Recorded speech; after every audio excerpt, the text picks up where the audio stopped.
You being the head man of the middle school team, what are practices like in middle school? I got a great. I bet you had my defensive coordinator on the bus a couple weeks ago. Yeah. Luke Kuechly. You have a staff. Yeah, so my Stewart. staff is me, my dad, Jonathan Stewart, Luke, and Todd Blackledge. You guys know Todd. He calls games at NBC. Okay. Played quarterback at Penn State. And your dad's on the staff too. Yeah, my dad's been doing it with me for. This is our. Dad's walking up fourth to the year. kids, but get you one of these. Yeah. So we did 2 years of Pop Warner, and now this is our second year at the middle school. So this is our fourth year doing it. Me, my dad, and Luke have done it. Yeah, there's a picture of us. Me, my dad, and Luke have done it together for 4 years. Stu just joined us because his kids go to school with us.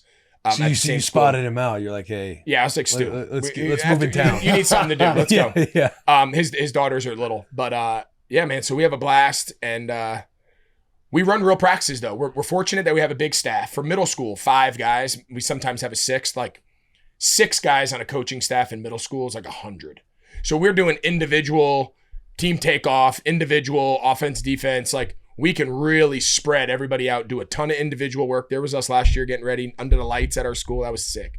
Still focus. Oh, dude, it's the best. Look at Kuechly. We do pregame meal. Watching Pregame meal. everything. So me and Luke are riding on the bus, taking the boys to the game. So it's just me, Luke, and just like 30, 40 middle school boys taping their fingers. Now it's like wrist tape up to their elbows. They're putting it's the whole Thunderstrucks in the background. Thunderstrucks on the background. Still 30 years later, you only can play. Kids are like, this song's a little old. No, it's like, you fucking respect this. If you don't listen to this song, me and Luke are up there, we're fucking bashing our heads against front the wall. row. Someone's like complains. I was like, hey! Yeah, for some reason, you weren't allowed to talk on the bus growing up. Yeah. It's like, dude, isn't that wild? It was dead quiet, and then there was like that one assistant hard-ass coach. Someone would like sneeze. Yeah. Like, hey, can we focus on the game? It's like, why is he yelling at me? Yeah, dude. But like Coach Olsen's it's like, so true. You cannot but is talk that on the not bus. like, right? Yeah. The school buses, the yellow school buses in line up. You get in, you sit in the back, you'd snicker for a little bit. All it took was one coach be like, hey, are we focused today? It's so true. Please tell me you just take the buses for just the moment leading up to the game. And you're like, hey, we're not taking any time. Make sure you're taped. Make sure you're ready to go. We're getting off this bus and we're whooping some ass. Yeah, we're taped. We're taped before we get there. And then it's shoulder pads and helmets on the bus, and we're walking off down the stairs. Oh shit! We're walking off the stairs. There's no locker rooms. There's nowhere to go. But you don't just put the shoulder pads under the little storage area. No. We carry them on. Yeah. We're putting them on. Take care of your rifle. Booted up. Put your cleats on. We are walking off the bus, locked and loaded.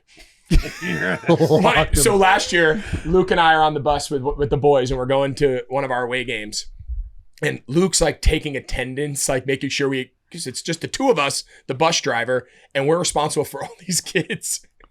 And he's doing attendance, and I'm talking the offense and defensive line about, our combo rules, and first play of the game is going to be whatever, and let's get off to a good start. And, 20 minutes later, Luke's like, hey, man, we got a problem.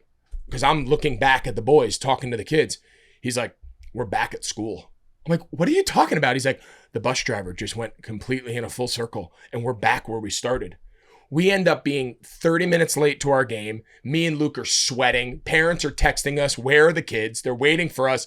And Luke and I fucking coming in late with the boys because the bus driver got lost. He got lost and just drove back? Yeah, none of us were paying attention because we're all doing a million things, and we did a full circle, and we're back at school. And he's just thinking, I don't know where I'm at. I'm just going to drive back. You think he'd look back at one point and be like, hey, do you guys have like a... And also, it's they got an address? 2025. Yeah, like we got you look at your phone and plug it in. Yeah, it was... those are the best... that's the best part of all of it. Yeah. Like, I mean, those kids have no idea how good they have it right now. Fun, you guys went 7-1 last year? We lost the first game of the season to a good team. We lost the first game of the season, and then we rattled off. And then you didn't look back. No, we got better as the year went on.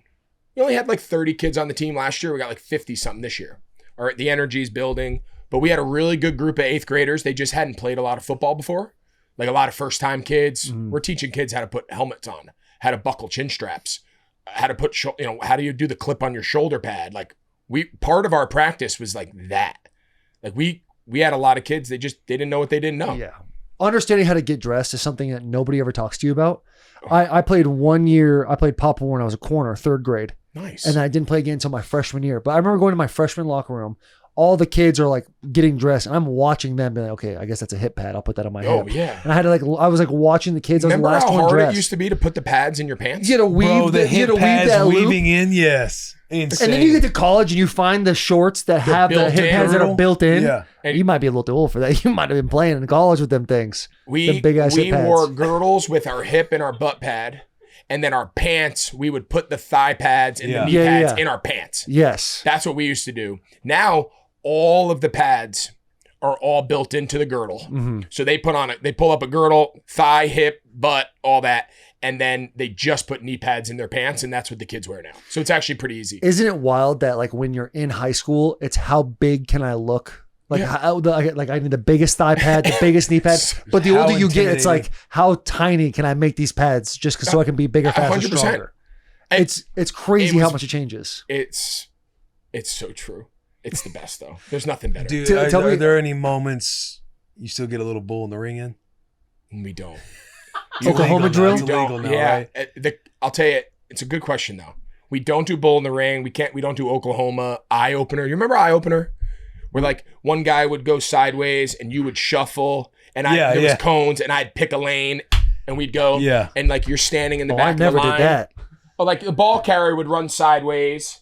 You would shuffle, a hole. And then once I picked a hole, you're going. I would go through them. So we did that growing up and you'd be in the line and you're like, 1, 2, 3, 4. And you're like letting the kid go in front of you. It's like the badass kid on your team is the fourth and you're like, 1, 2, 3. Shit, I'm 4. I'm not going with Taylor. All right.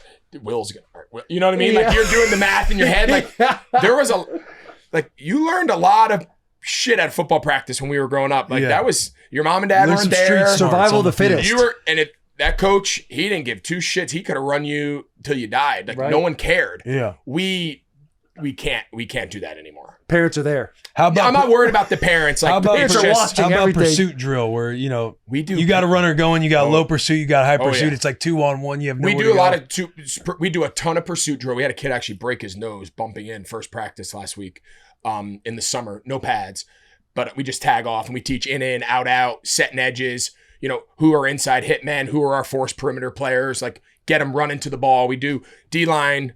They go through their little station and then run to the ball, second level, secondary, backside guy, run corner. Like that's our first drill we do on defensive day. But we just tag off. We do a lot of teaching progressions of tackling, striking. We always talk like we're going to hit guys with the screws of our helmet. Like the helmets don't have screws anymore, but like that's how we learned it. Like you hit the guy with the screws of your face mask. Got to keep the face up. Face up. So like we do a lot of that all summer. We do controlled contact in practice. Like we do a ton of like 2-on-1 combo blocks. We call them bazookas. Like ton of hip to hip bazooka, like combo, taking on strikes. We don't go to the ground. We don't like. You guys keep it thud. We keep it thud. You're teaching some good football. We keep it thud, and then in the game, obviously our goal with the kids, and we don't shy away from this. Like we tell the kids all the time, you're gonna take the wrong foot, you're gonna have a backside cutoff, and you're gonna cross over, and your stance we're gonna have to fix. All that we'll coach.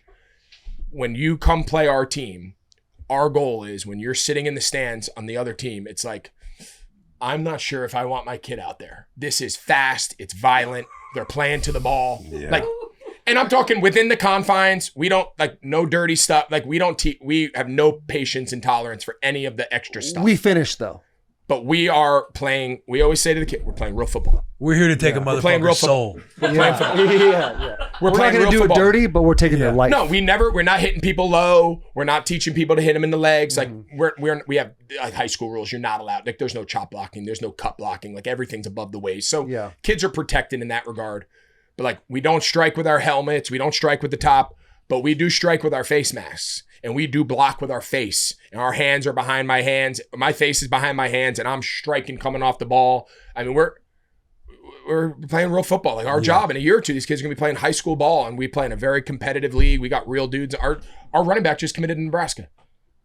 Wait. Our Charlotte Christian high school. Okay, we're a K through 12 school. Yeah, okay. So our high school uprising senior running back, Jamal Rule, just 2 days ago committed to Nebraska. Let's go. He's stud. Hold Welcome. on. The school you're coaching at is K through 12. Firepower. So there's a high school coaching staff that is watching Greg Olsen and Luke Kuechly coach middle schoolers. We share the field. Yeah, but awesome. the high school kids are like, well, why the fuck aren't they coaching us? No, we have, and I'm not just saying this. High schools are running practice like them. Yeah. Hey, do you mind if we go over there, do procedure? I said, no, bowl in the ring. That's what the fuck we're doing. No, he does a really good job. Chris James, Charlotte Christian is a school. He does a really good job. We're not a big school. We got 150 boys in a grade, 100 total kids. So we're not going to roll out there with 75 kids on a Friday night in uniform. So it's a smaller group. But we got college-bound kids. We sent 2 kids to Notre Dame last year. Bryant Young's kid, Bryce, defensive end at Notre Dame, 6'8" monster. Wide receiver at Notre Dame, both in the same class. Micah, they played in the national championship last year as freshmen. I mean, we put some real dudes into the league, into the college.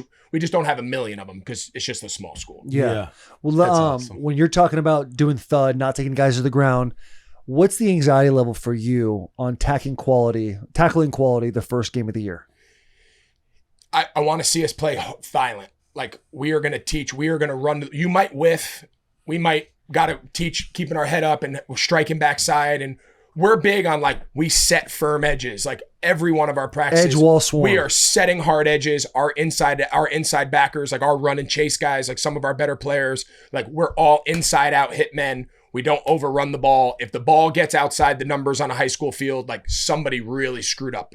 Everything we do is perimeter edges, squeeze this field. We are make them play as tight as they can. And when that ball hits vertical, we are coming in hot. Like, we are coming in striking inside hips and running through. So we'll overrun. We'll have bad pre-snap technique. We'll have false steps.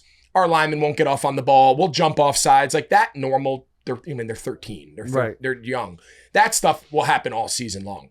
We don't teach running full speed to the ball. We are not coaching that. Like, if you do not run full speed to the ball and you do not chase and you're not going to play.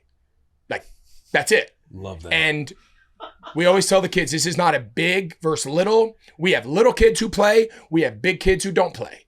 We have fast kids, slow kids. We got kids of all shapes and sizes. We don't care how good you are or whether you've ever put a helmet on before. That is not a requirement. We don't cut. We had 0 kids quit last year. The roster we started with in summer was the roster we ended with.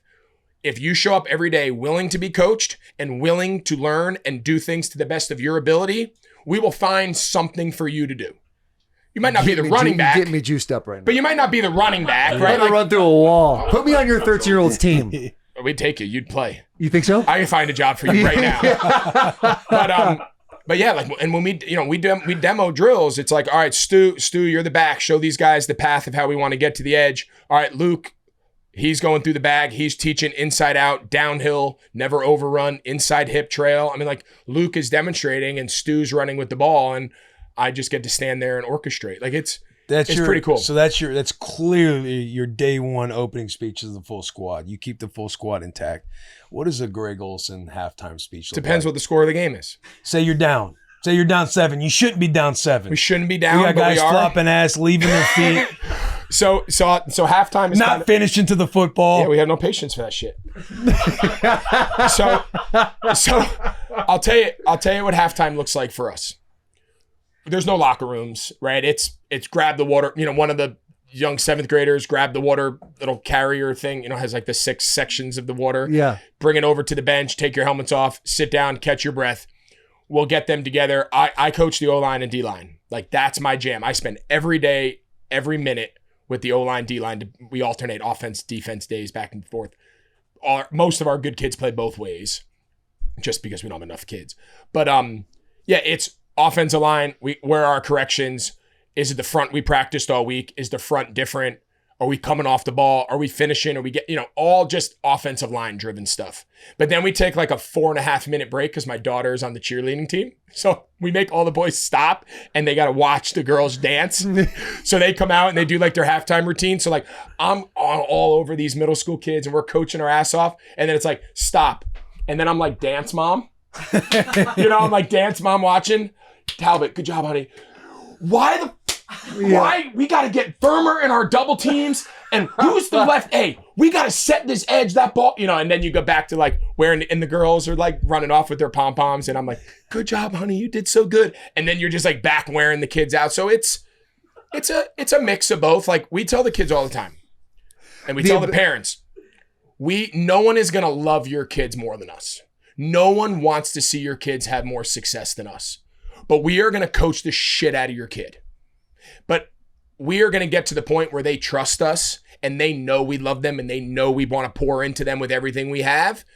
Before you coach the shit out of them, you got to get to that level first. Because if not, it just feels like you're attacking them. Mm-hmm. And for these middle school kids, it's a different day and age now. Like, they're not used to being yelled at. They're not used to being coached. So, like, we got to make sure, like, we're not yelling at you because we don't like you. We're talking loud. It's football. It's intense. You're across the field. Like, we're not going to stand here and I'm not going to signal into you. Like, we're not playing baseball, right? Like, if I need to get a hold of the corner on the far side of the field, like, I'm going to scream across the stadium and everyone in the stadium is going to hear me. But if he needs to be inside leverage because he's on a backside one receiver, like, move your ass inside. And if you give up a slant, we're going to be pissed. Yeah. Right. Like, you're going to be praying for that cheerleading break at halftime. Because that's, They're like, I hope the girls have a new dance. Hey, Coach, I think they're coming out early. I think that's great. We'll work on the slant. We'll work on the slant a little bit. He gives up a touchdown. He's like, cheerleading coach is like, I will give you anything for this dance to go the entire halftime. Yes, he's bribing the coach in the corner.